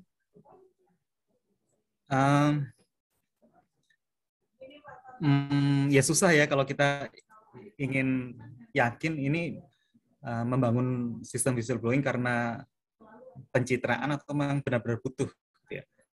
Tapi tentunya bagaimana cara yang efektif untuk mewujudkan bahwa whistleblowing system itu suatu kebutuhan, bukan sekedar adaptasi. Ya ini berarti pembuktian sepanjang beberapa waktu gitu ya. Kita lihat aja kalau memang sistem whistleblowing-nya bertahan, digunakan, dimanfaatkan, dan ditindaklanjuti, itu berarti memang pimpinan organisasi yang bersangkutan menggunakannya sebagai instrumen pengendalian korupsi yang efektif. Tapi kalau setelah beberapa waktu nggak ada yang memanfaatkan atau tidak diikuti dengan atribut yang lain, kalau tadi istilahnya FCP tadi, misalnya WBS-nya ada tapi internal auditornya tidak dilatih untuk melakukan investigasi, itu juga dilakukan komitmennya itu ya, karena sistem whistleblowing kan tidak berdiri sendiri, harus ada juga internal audit yang kuat untuk bisa melakukan penanganan tindak lanjutnya. Atau mungkin ada whistleblowing tapi tidak ada pelatihan etik sehingga pegawai itu tidak sensitif. Padahal whistleblowing itu membutuhkan pegawai-pegawai yang sensitif dan peduli. Jadi pegawai yang sadar dan peduli bahwa itu korupsi dan itu salah dan itu kewajiban saya untuk menyampaikannya ke organisasi. Nah, seperti itu. Jadi kalau tadi harus diikuti dengan atribut-atribut pengendalian korupsi yang lain juga. Ya, jadi semacam ada ekosistem lah ya untuk membuat whistleblowing ini berjalan sehat begitu ya, nggak bisa dari satu sisi aja. Oke, baik. Pak Kencana nih nanya lagi nih kalau masih ada waktu. Masih ada Pak, jadi saya bacain aja ya.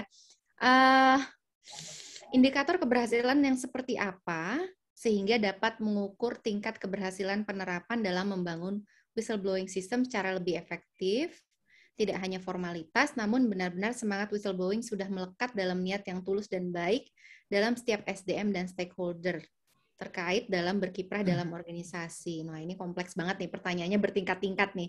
Indikator keberhasilan. Oke, yang pertama itu. Kemudian yang kedua, semakin banyak pelaporan WBS, apakah organisasi itu sehat? Kayak tadi udah sempat dihint ya sama Pak Ide, nggak juga ya, maksudnya justru boleh jadi tidak gitu ya. Ataukah pelaporan WBS yang minimal atau bahkan hampir tidak ada itu lebih bagus ya? Padahal tidak adanya laporan juga berarti belum tentu tidak ada penyimpangan. Ini kayaknya udah terjawab sendiri nih pertanyaan yang kedua. Yang pertama nih, indikator keberhasilannya apa Pak Ide? Indikator keberhasilan tentunya kita tidak perlu mengukur indikator efektivitas WBS itu tersendiri. Jadi kita perlu menggabungkannya dengan keberhasilan indikator-indikator lain. Misalnya kepuasan pelanggan, kepuasan pengguna layanan publik, kemudian indikator kinerja, efisiensi, efektivitas pencapaian kegiatan pembangunan gitu. Jadi karena korupsi atau fraud itu kan sumber risiko yang lain, bisa sumber risiko inefisiensi, sumber risiko inefektivitas, sumber risiko terlambat penyelesaian pekerjaan, macam-macam. Jadi indikator efektivitas whistleblowing system diukur dan dinilai dalam konteks satu kerangka yang lebih besar, yaitu keberhasilan pencapaian tujuan organisasi.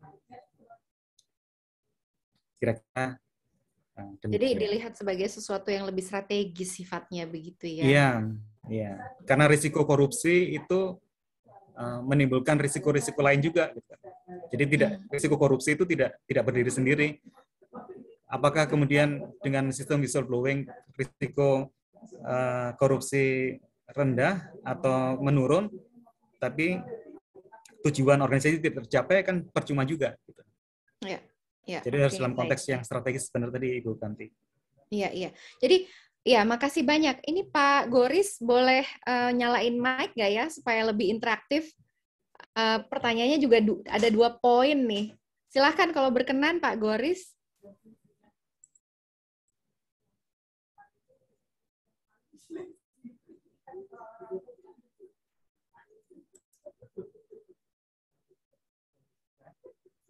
Atau lagi multitasking ya, jadi belum bisa ngomong langsung. Oke, nggak apa-apa, saya bacakan aja kalau gitu ya. Oke, izin melanjutkan. Dengan demikian, untuk memastikan WBS pada sektor pemerintah bisa terimplementasi efektif, idealnya terdapat regulasi pemerintah yang memastikan bahwa seluruh WBS memiliki standar yang sama, tidak perlu memberikan identitas. Oh, ini tadi nyambung dengan pertanyaan saya ya. Pada kondisi existing, tidak mengherankan ketika dalam setiap publikasi tahunan report to the nation-nya, ACFE, jumlah fraud yang terungkap lewat pengaduan ada di angka yang kecil. Peran instansi manakah untuk memperbaikinya? Silakan, Pak. Idealnya terdapat regulasi pemerintah yang memastikan bahwa seluruh WBS memiliki standar yang sama. Tidak ya. Jadi WBS itu didesain tergantung risiko yang dihadapi oleh masing-masing organisasi. Kalau misalnya kepemimpinan jelek, budaya organisasinya jelek, mungkin perlu sistem whistleblowing yang sangat kuat gitu ya. Tapi kalau kita sudah bisa memanfaatkan saluran komunikasi yang normal, lewat atasan langsung, lewat katakanlah doa pagi bersama setiap Senin misalnya, atau lewat rapat kerja, atau lewat expose macam-macam, lewat komunikasi yang normal sudah bisa diatasi, ya sistem whistleblowing tidak perlu terlalu kuat maksud saya. Atau ya kemudian peran instansi manakah untuk memperbaikinya? Bapak Ibu dan adik-adik bisa internal auditnya masing-masing, dimulai dengan internal auditnya masing-masing. Karena selama ini pengaduan masyarakat atau sistem whistleblowing memang ditangani oleh internal audit organisasi masing-masing. Dari situ kalau misalnya mau dikembangkan atau mau dikuatkan, ya dimulai dari internal auditnya.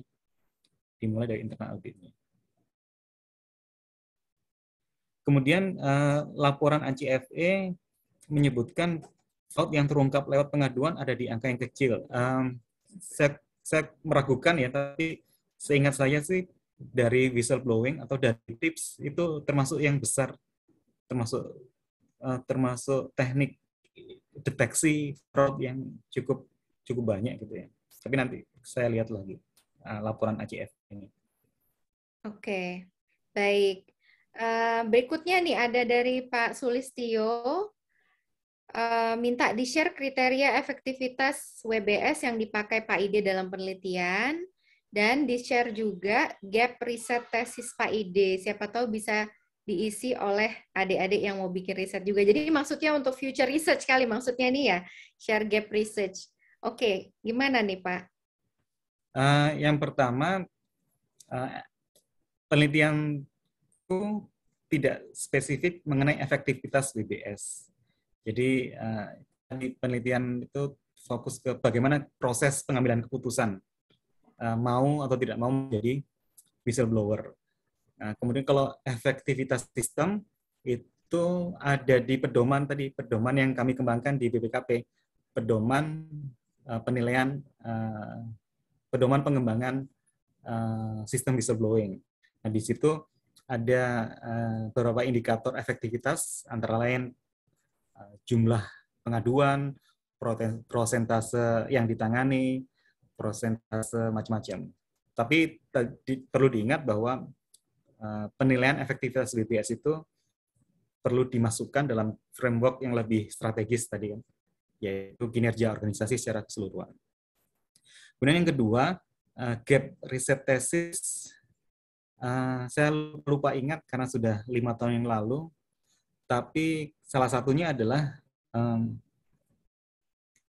yang menarik adalah peraturan, kode etik, pedoman, juklak, juknis, berbagai macam fakta integritas itu ternyata bagi pegawai itu tidak menjadi kriteria untuk menentukan baik buruk, salah atau benar. Pegawai itu lebih percaya pada pertama nilai-nilai religiusitas yang diyakininya, dan kemudian nilai-nilai yang ditanamkan orang tua selama hidupnya. Jadi saya misalnya atau pegawai menilai suatu kejadian itu korupsi atau bukan, kalau korupsi itu bisa dimaafkan atau tidak, bisa dimaklumi atau tidak, itu bukan mengacu ke tadi peraturan, kode etik, pedoman macam-macam, tidak, tapi mengacu ke nilai-nilai tadi, nilai-nilai religius sama nilai-nilai yang ditanamkan orang tuanya. Itu yang menarik. Jadi kalau ada Bapak Ibu atau adik-adik yang ingin riset tentang itu salah satu gap-nya. Oke, tapi negara-negara yang IPK-nya bagus justru negara-negara ateis ya. Gimana tuh Pak Ide? Jadi nggak berlaku juga hipotesanya. Nah, iya, makanya itu waktu menyusun proposal, pembimbing saya bilang kalau whistleblowing di Eropa, di Amerika Utara, sudah biasa. Jadi mereka cenderung menjadikan kriteria benar salah baik buruk itu ya regulasi dan norma-norma tertulis gitu. Jadi yang menarik dari menurut kacamata pembimbing saya dari penelitian disertasi ini, doktoral tesis ini adalah tadi itu ke-Indonesianya itu ternyata kita lebih mengandalkan tadi nilai-nilai religiusitas sama nilai-nilai yang ditanamkan oleh orang tua dalam diri kita. Ya, itu mungkin gap penelitian ya, harus digarap tuh ya lebih lanjut. Oke, nah, luar biasa. Aku sambung sedikit. Di sisi lain, reformasi birokrasi, penguatan pengendalian atau yang sedang gencar dilaksanakan oleh pemerintah itu cenderung ke norma-norma yang tertulis ini, yang pedoman, peraturan, petunjuk, macam-macam, kode etik, kode perilaku, aturan perilaku, nah itu. Yang lebih sekuler sifatnya ya. Ya, jadi mungkin perlu diimbangi dengan pelatihan-pelatihan etik yang tadi, yang sesuai lah dengan Indonesia. Oke, mantap. Oke, 3:53 masih ada 7 menit, jadi kita gunakan untuk 2 penanya terakhir ya. Pak Subroto dan Mbak Iftita, apakah ada yang mau raise hand? Kalau mau boleh, kalau tidak saya bacakan. Oke, mungkin sambil multitasking juga ya, Pak Subroto. Izin bertanya, apakah WBS merupakan fenomena yang terjadi di negeri Asia dan perlu menjadi salah satu indikator dalam indeks persepsi korupsi? Dan bagian dengan negara Barat atau Utara dalam mengutilisasi WBS tersebut nih, saya kurang paham nih. Iya. Terima kasih. Pak Ide mungkin bisa nangkap nih. Gimana Pak Broto? Izin, Assalamualaikum. Waalaikumsalam. Silakan Pak. Bisa terdengar ya? Terdengar Pak. Iya. Terima kasih Pak Ide nih, kawan saya nih, guru saya malah spiritual khusus korupsi. Terima kasih Bu Kanti, terima kasih kawan-kawan. Ya, kayaknya ada juga pejabat dari BPKP, dan terima kasih juga mahasiswa ya. Jadi mahasiswa dari kaitan dengan korupsi. Maksud saya yang menjadi yang saya tertarik, WBS ini kan apakah memang menjadi suatu fenomena, satu tren yang ada di Asia, karena melihat environment-nya, seolah-olah belum immediate tapi sudah mengarah. Kenapa? Karena dari beberapa untuk di pemerintahan ya menjadi salah satu bagian, misalnya kalau nggak salah di Kemenpan RB untuk manakin ya kinerja itu juga, atau kaitan dengan saya lupa, itu ada juga indikator bertalian dengan WBS, kemudian juga tidak hanya meminta bahwa menjadi suatu official, meminta bahwa itu sudah diterapkan, kemudian juga diminta juga kontennya ya, misalnya apa isinya, kemudian ya tadi yang seperti yang disebutkan oleh Pak Ide, ada laporannya mungkin di bagian di SPI atau inspektorat sendiri untuk melaporkan secara spesifik. Nah, tadi juga bertalian juga dengan yang saya tanyakan, mungkin tadi apakah karena memang culture-nya ini bukan saya mau memilah ya dengan religiosity ya, karena tadi ateis kenapa kok lebih berhasil, karena dia lebih mengedepankan perilaku dan mungkin utilisasinya, pemanfaatan terhadap WebS itu sudah established lah gitu. Itu kemudian yang kedua yang saya ingin itu kan sama aja kalau kita contohkan fenomena seperti antara tadi ya antara sistem ya, kemudian juga SDM dan lainnya, seperti contoh sapu itu kan. Kalau dulu yang saya dengarkan di PPKP kan selalu bercerita tentang secara sederhana pun kita tidak menangkap maknanya. Sapu kalau bersih dengan cara bersih, tapi lupa ketara ini ya. sapunya bersih, caranya bersih ya mungkin akan menjadi hasilnya bersih. Tapi kalau sapunya kotor, caranya pun bersih ya hasilnya menjadi kotor, dan seterusnya. Yang saya tertarik ini kan sudah ada pedoman, sudah ada persepsi IPK, kemudian ada segala sesuatu yang berkaitan dengan korupsi, tapi di sini Pak Ide masih memunculkan berarti ada semacam ketidakpuasan sistem bertalian dengan dalam pengendalian, kalau bisa saya bilang, dalam pengendalian korupsi dengan sudah berbagai mekanisme ya, perbaikan sistem, terutama di SPI, BPKP juga sudah, terima kasih, bahkan sudah melangkah lebih jauh, sudah mengaitkan. Pak Broto, maaf pertanyaannya langsung singkat Pak, masih ada satu lagi belum dijawab. Iya, oke, terima kasih.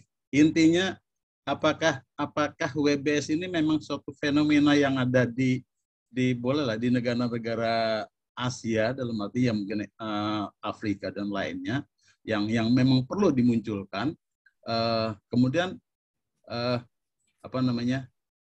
dibandingkan daripada negeri yang bukan dibilang negeri utara yang menjadi impian, atau negeri Eropa atau negeri Barat lainnya. Mungkin itu aja. Terima kasih. Ya, makasih Pak. Silakan Pak Ide. Iya. Whistleblowing itu konsep impor, Ibu Kanti dan Pak Subroto. Jadi salah satu indikator dia konsep impor adalah dia bahasa Inggris. Jadi kalau di Indonesia ya pemukul kentongan gitu ya. Pemukul kentongan ya, bukan peniup peluit ya. Jadi kalau di Indonesia itu konteksnya public setting, bukan di organizational setting. Jadi whistleblowing itu kan dimasukkan ke dalam setting organisasi. Nah, ada 3 jenis fenomena Pak Subroto. Pertama whistleblowing, kedua slit drum beating, memukul kentongan, dan ada lagi namanya bell ringing. Jadi ada sikap dan perilaku masyarakat di Belanda, kalau ada bahaya dia membunyikan lonceng gereja, bell ringing gitu ya. Sama seperti di Indonesia pemukul kentongan. Jadi kalau pertanyaannya adalah apakah whistleblowing itu fenomena yang terjadi di negeri Asia, ya iya dengan modifikasi gitu ya, iya dengan modifikasi. Kemudian salah satu indikator dalam indeks persepsi korupsi, saya kurang tahu rincian dari indeks persepsi korupsi, tapi setahu saya IPK itu sifatnya komposit dari berbagai indeks ya, ada indeks government apa gitu, macam-macam. Jadi mungkin untuk menjawab ini perlu penelitian lebih lanjut. Oke, ya, baik. Mudah-mudahan menjawab ya Pak Broto. Kalau enggak lanjut di birokrat menulis. Iya. Cuma satu hal lagi Bu Ida, Bung Ida, saya tertarik. Apakah ini berarti kan seolah-olah itu kan apa namanya, pemunculan, kalau saya bilang kalau di SBIP ini kan kita lebih menggembar-gemburkan dengan kosonya itu kan town of the top ya. Jadi leadership. Apakah ini juga menjadi fenomena bagus kalau di relevansinya itu kan dikaitkan ini baru jarang ya followership ya. Berarti kan ada dari down ke atas untuk apa ya, berempati ya, atau menstimulasi untuk perbaikan organisasi, salah satunya melalui WBS ini gitu loh. Oke. Jadi sebetulnya peruntukan WBS itu bukan dari itu, tapi mungkin ya itu mungkin mendorong followership-nya itu mungkin. Makasih. Ya, baik, makasih Pak Broto. Oke, tidak terasa sudah jam 4:01 ya. Tadi kita puas banget tanya jawab sama Pak Ide. Terima kasih banyak sekali lagi Pak Ide atas waktunya, insight-nya, ilmunya, begitu ya. Dan kita akan menggelar lagi seminar. Kebetulan kuliah tamu minggu ini adalah musimnya kuliah tamu untuk perkuliahan yang saya ampu, begitu ya. Di hari Kamis ada lagi topik judulnya What Kills Innovation, Culture or Power, gitu ya. Ini nyambung nih, tadi ada power-powernya juga, ada culture-culture-nya juga di Pak Ide, tapi kita akan move on dari korupsi dan whistleblowing ke bicara inovasi, begitu ya. Silakan nanti kalau mau join, follow di Instagram kita, ada detailnya, posternya akan segera naik di sana, begitu ya. Terima kasih banyak, saya mohon pamit. Terima kasih sekali lagi, mohon maaf jika ada kekurangan dari saya sebagai moderator. Teman-teman semuanya, mudah-mudahan dari kelas saya ya, khususnya ya korupsi dan organisasi, banyak insight baru, dan saya sampaikan juga, jangan lupa masih ada satu minggu untuk menyelesaikan diskusi asinkronus dari 3 pertemuan sebelumnya, begitu ya. Jadi jangan lupa kunjungi emasnya dan juga upload refleksi. Tadi saya bilang ya, refleksi dari kuliah tamu hari ini dari Pak Ide. Demikian, terima kasih semua Ibu Bapak, sekali lagi saya pamit. Wassalamualaikum warahmatullahi wabarakatuh. Selamat sore. Makasih Pak Ide. Terima kasih semuanya, Ibu Kanti dan Bapak Ibu. Selamat sore. Terima kasih Pak Ide, makasih Bu Kanti. Terima kasih Wulan. Terima kasih Bu Kanti. Terima kasih Pak Ide, luar biasa. Terima kasih Bu Kanti. Ya, terima kasih. Izin, ya, salam buat